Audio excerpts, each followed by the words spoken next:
Nah, kita lanjutkan hadis yang ke-44. Hadis yang ke-44, bab yang ke-23. Bab yang ke-23, tidak memanggil ayah dengan namanya. Tidak duduk sebelum ia duduk dan tidak berjalan di depannya. Dalam hadis yang ke-44 ini akan disampaikan tentang 3 adab. Adab yang pertama, adab yang harus diperhatikan seorang anak kepada orang tuanya. Di antaranya ada 3 adab ini. Adab yang semestinya untuk seorang anak itu perhatian, yaitu adab kepada orang tuanya. Apa yang pertama? Tidak memanggil orang tua dengan langsung namanya. Tidak memanggil orang tua dengan langsung namanya. Contohnya misalnya, contoh misalnya, nama saya Supandi. Terus anak saya manggil saya itu Pandi begitu, atau Supandi. Ya, ini contoh. Ya. Maka tidak memanggil orang tua dengan namanya, dengan langsung menyebut namanya. Atau misalnya ibunya, dengan memanggil langsung nama ibunya. Misalnya nama ibunya itu Siti misalnya. Maaf ya kalau jamaah ada yang namanya itu. Ya, misalnya namanya Siti, kemudian anaknya manggilnya Siti begitu. Ya. Maka ya, ini apa? Disebutkan tidak beradab kepada orang tua. Terus manggilnya apa? Ya manggilnya bapak, pak, ayah, atau bapak, atau abi, atau umi, atau abah, atau ummah. Ya itu artinya sama. Ya. Kalau ibu ya macam-macam. Ya bisa ibu atau bunda, ya. Kalau bapak ya itu tadi, ya. Jadi tidak memanggil langsung namanya. Kemudian yang kedua, tidak duduk sebelum orang tua duduk. Apa maknanya? Maksudnya adalah ketika di dalam perjalanan, ketika istirahat, ketika mau istirahat, jangan duduk dulu, istirahat dulu sebelum orang tua istirahat duduk. Ya, jangan langsung dulu, nggak peduli orang tua sudah istirahat atau belum, jangan. Ya, ini adab seorang anak kepada orang tuanya. Atau misalnya mau naik kendaraan, ya, mau naik kendaraan, mau naik mobil, mau naik bis, mau naik kereta, ya. Orang tua biar duduk dulu maknanya. Jangan duduk sebelum dia duduk. Persilahkan orang tuanya dulu untuk duduk. Ya, jangan Jangan mementingkan pribadinya dulu. Orang tua biarlah yang dia duduk dulu. Kalau seandainya tempat duduk itu hanya cukup untuk orang tua, maka berusaha untuk orang tuanya. Berusaha untuk orang tua yang terlebih dahulu duduk walaupun kita harus berdiri. Itu adab seorang anak kepada orang tuanya. Kemudian yang ketiga, tidak berjalan di depan. Tidak berjalan di depannya. Apa maknanya? Artinya adalah ketika seorang anak dia nggak mau berjalan di sebelahnya. Kadang kan ada anak itu yang gengsi. Kadang ada seorang anak yang gengsi. Nggak mau duduk tidak mau duduk ya di sebelah, tidak mau ya berjalan di sebelahnya, di sampingnya. Kenapa demikian? Mungkin karena menganggap orang tuanya kampungan, dianggap orang tuanya ndeso, nggak berpendidikan. Sedangkan ini anak sekolahnya sudah sudah sampai perguruan tinggi, ya. Kemudian dia malu kalau jalan bareng sama orang tuanya, akhirnya dia jalannya di depan. Ini contoh di antara adab yang buruk bagi anak kepada orang tuanya. Makanya disebutkan dalam hadis ini, haddatsana Hisham ibnu Urwah, telah mengkabarkan kepada kami Hisham ibnu Urwah an abihi, dari bapaknya, anna Abu Hurairah absara rajulain, bahwa Abu Hurairah itu pernah bertemu dengan dua orang laki-laki. Faqala li ahadihima, kemudian Abu Hurairah bertanya kepada salah seorang dari dua laki-laki tadi, ma hadza minka, ya, ma hadza minka. Kalau bahasa kita itu ditanyakan kepada salah satunya, ini siapa? Yang tua ini siapa?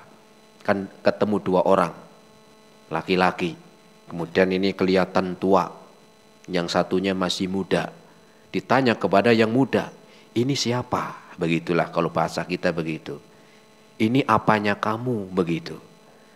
Maka dia menjawab, qala abi, faqala abi, ini bapak saya. Dia enggak menyebut nama. Ini bapak saya. Faqala, maka Abu Hurairah berkata, la tusammihi bi ismihi. Jangan kamu namai dia dengan namanya. Wala tamshi amamahu, dan jangan engkau berjalan di depannya. Wala tajlis qablahu, dan jangan engkau duduk sebelum dia duduk. Ini adab. Adab seorang anak kepada orang tuanya. Ada berapa tadi? 3. Ulangi tadi, yang pertama apa? Tidak memanggil dengan namanya. Tidak memanggil langsung dengan namanya. Entah itu bapak, entah itu ibu. Yang kedua? Yang kedua, ya, tidak apa? Tidak berjalan di depannya. Dan yang ketiga, tidak duduk sebelum orang tua duduk. Dari hadis ini, atau asar dari sahabat Abu Hurairah, ya, kita bisa mengambil pelajaran yang pertama, bahwa agama Islam adalah agama yang penuh dengan sopan santun. Seulangi, agama Islam adalah agama yang mengajarkan sopan santun. Jadi yang namanya sopan santun itu Islam telah mengajarkan. Bukan sebagaimana kata sebagian orang, sopan santun itu dari ketimuran. Tidak. Islam mengajarkan demikian, sopan santun, beradab, berakhlak, ya. Bahkan tujuan Allah Subhanahu wa taala mengutus Nabi sallallahu alaihi wasallam dalam hadisnya, innama bu'itstu li utammima makarimal akhlak. Sesungguhnya tujuan diutusnya Nabi sallallahu alaihi wasallam adalah untuk membawa, ya, untuk menyempurnakan akhlak yang mulia. Menyempurnakan akhlak yang mulia. Sehingga sopan santun ini adalah ajaran Islam. Ya, ajaran Islam. Lihat bagaimana, ya, dalam agama Islam kita diperintahkan untuk memuliakan orang tua. Kita diajarkan untuk berbakti kepada orang tua. Bahkan dari hadis yang pertama sampai hadis yang ke-43 tadi itu berbicara tentang orang tua. Dan ini mulai akan membahas bab yang lain. Dari hadis atau ayat yang pertama yang kita bahas dari Muqaddimah sampai apa? Yang ke-44 ini sudah akan berubah bab. Orang tua sudah selesai bahasanya. Kita akan membahas adab akhlak yang lain, ya, 43 hadis atau 43 tentang kita bahas tentang orang tua. Dan ini mulai apa? Mulai setelah ini nanti akan berganti babnya. Kemudian jamaah rahimani Allah wa iyyakum jami'an. Yang kedua, kalau memanggil orang tua langsung dengan namanya itu saja dilarang. Memanggil orang tua langsung dengan namanya itu dilarang. Bukan karena ingin ngejek, bukan karena ingin mencela. Apalagi memanggil orang tua, baik itu bapak ataupun ibu, dengan mencela, mengejek, ataupun menghina, itu lebih lagi dosanya. Itu lebih besar dosanya. Kalau seorang anak manggil bapak, manggil ibu langsung dengan namanya, ini sudah dikatakan tidak beradab. Apalagi manggil bapak, manggil ibu dengan namanya langsung, dengan menghina, mengejek. Ya. Dan ini kadang-kadang terjadi. Ya, atau mungkin kadang-kadang anak-anak A sama B ini lagi ribut. Yang A karena pengen mengejek B, manggil orang tuanya. Yang B gantian balas pengen ngecek orang tuanya A, dia juga manggil orang tuanya. Ini sama mengejek walaupun tidak secara langsung. Kenapa? Karena dengan sebab dia ada orang yang memanggil orang tuanya itu dengan namanya karena sebab dia sudah manggil orang tuanya tadi, orang tuanya yang lain dengan namanya. Sehingga yang namanya mengejek orang tua bukan secara langsung aja. Anak manggil bapaknya namanya, tetapi dia sebagai sebab orang manggil mengejek orang tuanya, itu juga sudah masuk. Kenapa? Dia sebagai sebabnya. Ya, sebagai penyebab. Sehingga dalam athar ini menerangkan kepada kita bahwa kalau memanggil nama orang tua yang secara langsung bukan karena ingin menghina, itu saja nggak boleh. Apalagi ketika memanggil untuk mengejek, untuk menghina. Kaidah yang kedua, ada berjalan dengan orang tua adalah dengan di sampingnya. Ada berjalan dengan orang tua itu di samping. Apalagi kalau orang tua sudah tua. Apalagi orang tua sudah tua. Sudah orang tua, sudah tua lagi. Karena ada orang tua masih muda. Yang kadang-kadang orang tua jalannya sudah berat, pelan. Maka seorang anak jalannya di sebelahnya sambil dituntun, sambil dipegang tangannya. Ya, itu adab anak, bukan malah depannya. Ya. Apalagi orang tua yang sudah tua, jangan gengsi, karena status sosial. Orang tua saya nggak tahu pendidikan. Orang tua saya ini deso, orang tua saya ini kampungan. Nih lihat saya sudah lulus S2, nih sekarang lagi ngelanjutin S apa lagi? Es kopior. Ya. Jadi adab berjalan dengan orang tua itu di sebelahnya, di sampingnya. Lebih lagi orang tua itu sudah tua. Boleh enggak di depannya? Ya enggak masalah ketika memang ada maslahat. Boleh jalan di depan orang tua kalau memang ada maslahat. Apa contohnya? Misalnya lagi gelap. Ya, gelap, mati lampu. Maka nggak apa-apa jalannya di depan tuh anak biar untuk memberikan arahan, nggak apa-apa. Atau mungkin ketika jalannya itu nggak aman, jalannya itu rawan, jalannya rawan. Anak jalan di depan orang tua untuk memberikan keselamatan, untuk perhatian kepada orang tuanya. Ini diperintahkan justru. Atau ketika dalam keadaan jalan yang rusak misalnya, apalagi tergenang air, khawatirnya ada lubang yang mungkin bisa menjatuhkan orang tua, maka anak di depan sebagai penuntun. Nah, maka dalam kondisi-kondisi demikian gak masalah, dikecualikan dalam kondisi-kondisi tertentu. Tetapi ketika tidak ada kondisi-kondisi tertentu, maka berjalanlah di sebelahnya. Ya, berjalanlah di sebelahnya. Ya, kenapa? Karena ini adab seorang anak kepada orang tuanya. Wala tajlis, kata Abu Hurairah, wala tamshi amamahu, dan jangan kau berjalan di depannya. Kemudian faidah yang selanjutnya,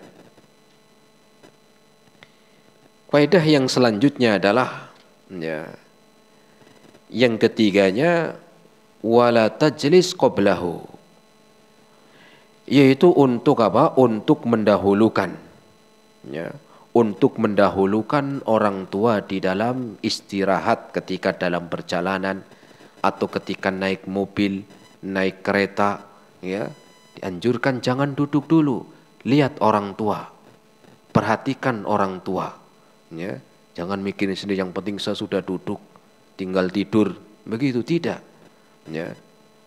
Nah, ilmu adalah ya, kita lihat bagaimana seorang laki-laki tadi yang ketika ditanya oleh Abu Hurairah ya, ini itu siapa? Ternyata dikatakan ini bapak saya, dalam keadaan menggandeng orang tuanya. Ini bapak saya, ini abi ya. Kata apa? Kata laki-laki tadi ini abi. Ya, kemudian diajarkanlah adab. Ya. Dan adab ini untuk diamalkan. Adab untuk apa? Untuk diamalkan. Kenapa? Karena ilmu yang disampaikan ini adalah membawa amal, membawa efek, membawa apa? Efek positif untuk diamalkan. Ya. Apalagi kita yang sudah belajar adab, bahkan kitabnya aja Adabul Mufrad. Ya. Nah, selama hadis-hadis yang kita bahas, adab-adab yang kita bahas, sudahkah kita amalkan? Sudahkah kita apa? Kita amalkan. Kenapa? Karena ilmu ini untuk diamalkan. Ilmu itu untuk diamalkan. Ya. Dan ini juga bukan hanya untuk orang tua saja. Bahkan juga diperintahkan kita menghormati, memuliakan para guru, ya, menghormati orang-orang yang berilmu, menghormati apa?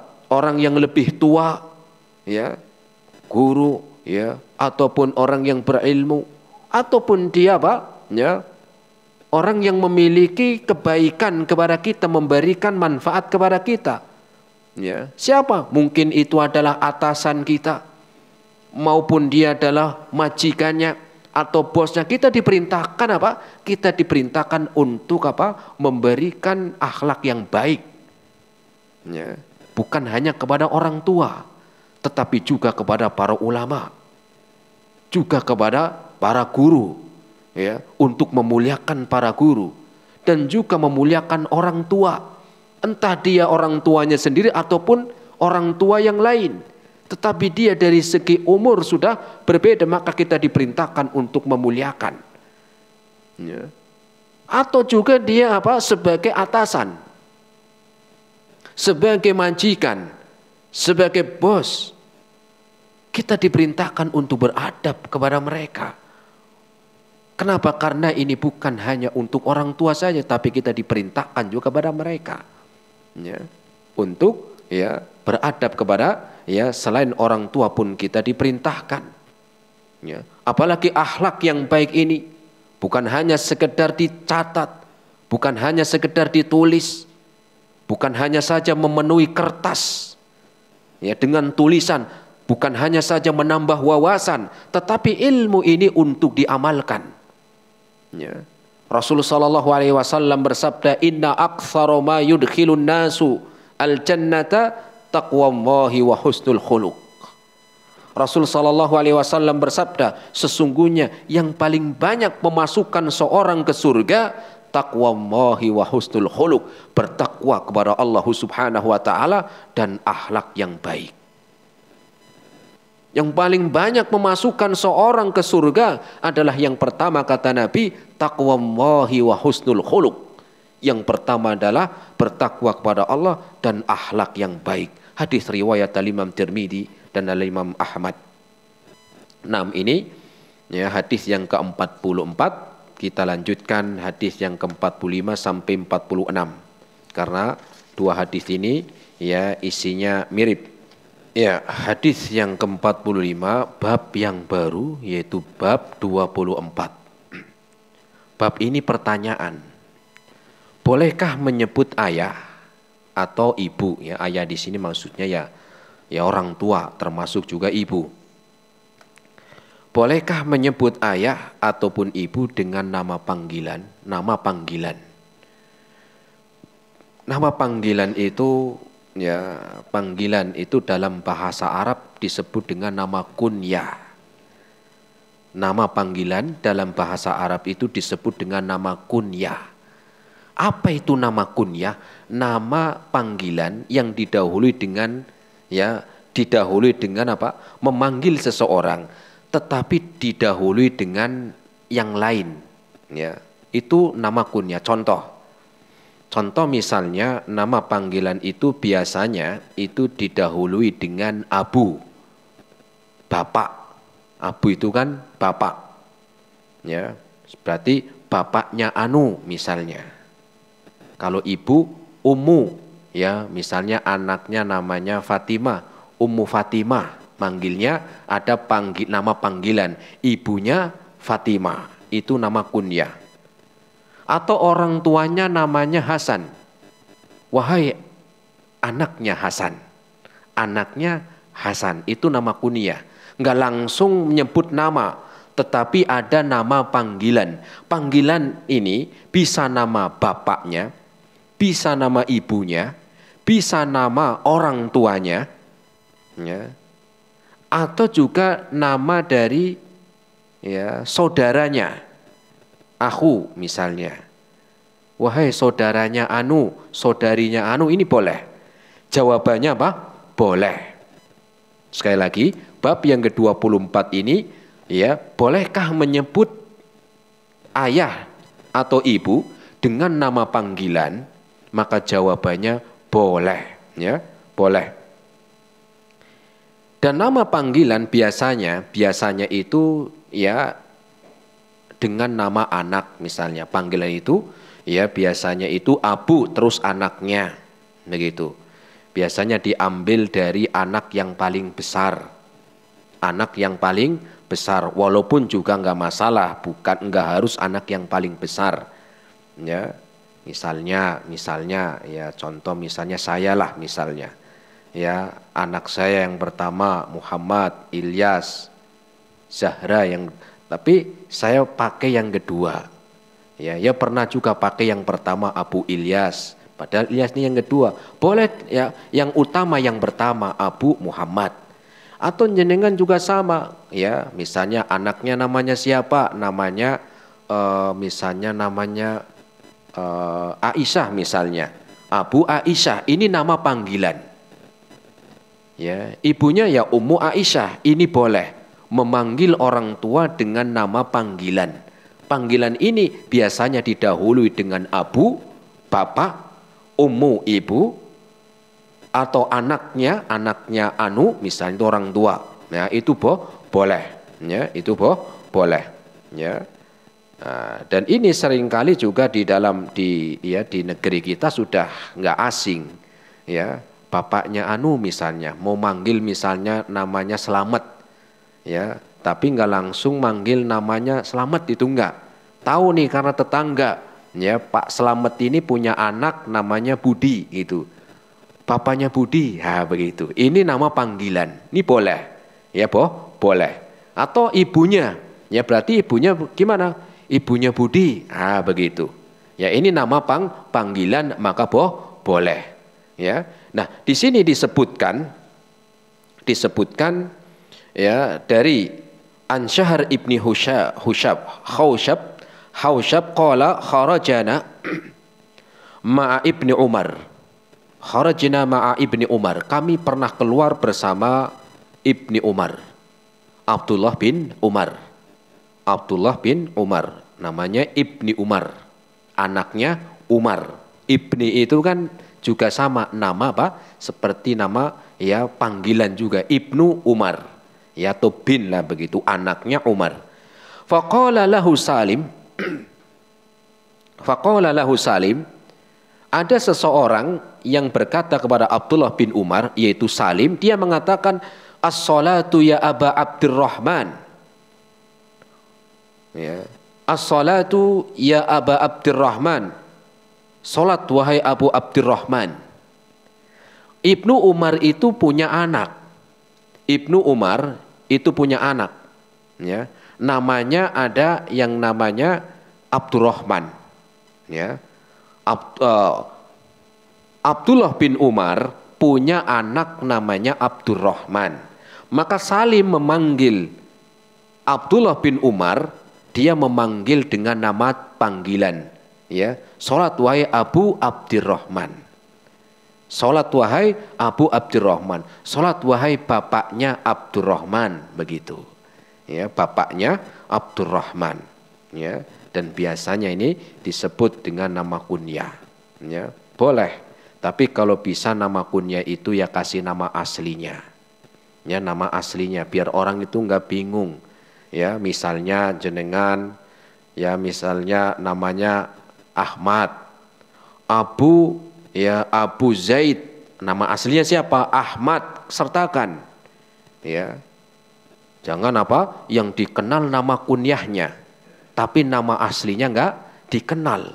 Ya, karena mungkin sudah jadi ustadz misalnya. Ya, malu namanya apa? Namanya Jawa banget nih. Ya, kalau mau ngasih nama kunyah kasih nama aslinya. Ya, Abu Ilyas Supandi itu berarti nama aslinya. Kadang-kadang ada orang ketika ganti nama atau dibuat nama panggilan ini ya tidak disebutkan nama aslinya. Khawatirnya kalau ada orang mau datang ke sana dicari-cari namanya Abu Ahmad. Saya pernah masalahnya teman begitu cerita. Ya, dicari-cari namanya, yang terkenal nama panggilannya. Nah, orang kampung gak ada yang kenal semuanya. Ya, ya ketika disampaikan, seingat saya namanya Selamat. Oh Selamat yang ini nih, iya, wah itu rumahnya. Nah makanya kalau mau ganti nama atau memanggil nama panggil, sertakan nama aslinya. Ya, ya. Dan gak usah ganti-ganti nama asli karena sudah masuk Islam misalnya. Ya kecuali kalau nama-nama yang apa, nama-nama yang misalnya ya kurang pas dalam syariat ya nggak masalah. Tetapi kalau nama-nama yang masih umum wajar nggak masalah. Para sahabat sebelum masuk Islam ya namanya Umar, masuk Islam ya namanya Umar. Abu Bakar ya juga sama, sebelum masuk Islam ya namanya Abu Bakar, masuk Islam ya Abu Bakar.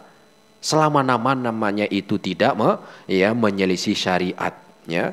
Nah, kemudian juga nggak harus apa, nggak harus gengsi dengan nama aslinya. Walaupun itu kayak nama aslinya Jawa banget. Saya sudah ngaji nih, sudah jenggotan nih, ya, atau udah pakaiannya sudah syar'i ini hijabnya, harusnya nama saya jangan nama Jawa begini. Orang tua dulu ngasih nama jenengan itu mikir dulu loh. 2 hari 2 malam nggak bisa tidur. Udah dewasa sudah ngaji langsung namanya diganti. Ya kira-kira kalau orang tuanya apa? Orang tuanya tahu mungkin kecewa nggak? Kecewa. Duh saya namain dulu waktu lahir susah nyari-nyari nama. Ya, ini ada artinya, tapi setelah dewasa namanya diganti. Ya, malah sudah ngirim bubur merah lagi. Ya, nah gitu. Jadi apa? Ya selama nama tidak menyelisih syariat nggak masalah. Ya tidak masalah. Ya kemudian kalau nama panggilan itu boleh dan sertakan nama aslinya. Dan nama panggilan itu biasanya dalam Arab itu adalah apa? Ya dari anak yang paling besar. Dari anak yang paling apa? Besar. Dan gak harus yang nama dari anak yang paling besar, gak harus. Kalau misalnya gak punya anak gimana Ustadz? Boleh gak saya ngasih nama kunyah untuk saya? Ya, boleh, jawabannya boleh. Ya, contohnya siapa? Contohnya Aisyah radhiyallahu taala anha. Ya, Aisyah radhiyallahu taala anha istri Nabi SAW. Beliau memiliki nama kunyah. Siapa nama kunyah dari Aisyah radhiyallahu anha? Ummu Abdillah. Ummu Abdillah. Aisyah nggak punya anak dari Rasul, tetapi ya nama kunyahkan dengan Ummi Abdillah. Ya. Imam Nawawi juga sama. Ya. Imam Nawawi wafat sebelum menikah. Sebelum menikah, walaupun kitabnya telah terkenal.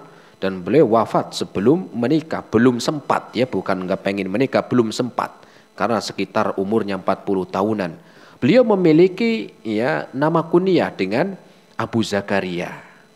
Ya, nggak apa-apa. Ya, kalau seandainya itu belum punya anak nggak masalah. Ya.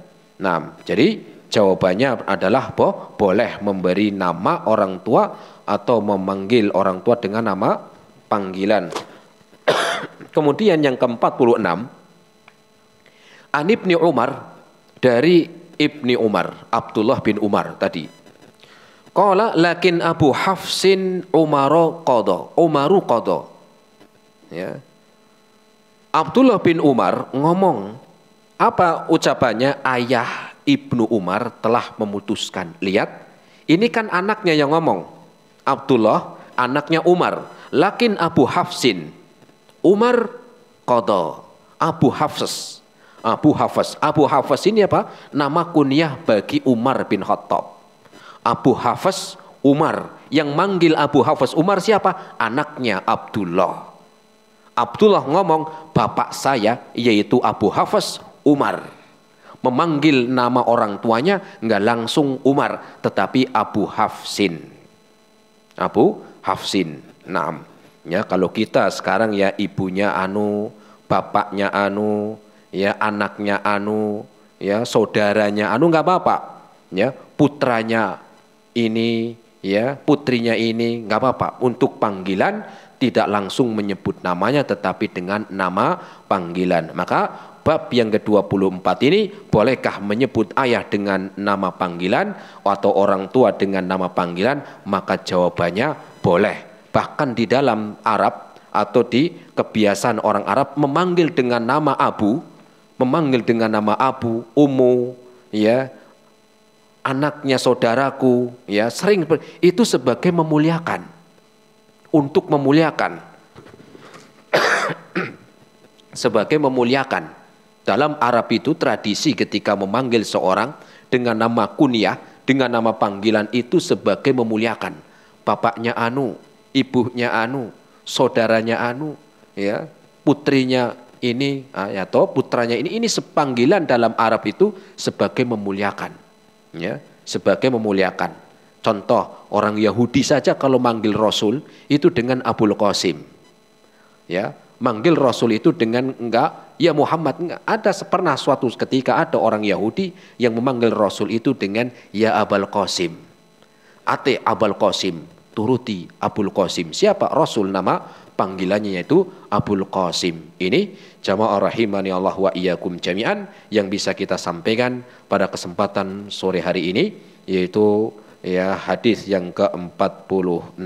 Kita lanjutkan insyaallah taala di pertemuan yang akan datang dengan bab yang ke-25, hadis yang ke-47. Semoga bermanfaat apa yang kita sampaikan dan semoga kita bisa amalkan ilmu yang kita dapatkan sebagai bekal untuk menghadap kepada Allah Subhanahu wa taala. Ini yang bisa sampaikan, semoga bermanfaat. Terima kasih atas segala perhatiannya. Mohon maaf atas segala kekurangannya. Kita akhiri subhanakallahumma bihamdika asyhadu an la ilaha illa anta astaghfiruka wa atubu ilaik. Wassalamualaikum warahmatullahi wabarakatuh.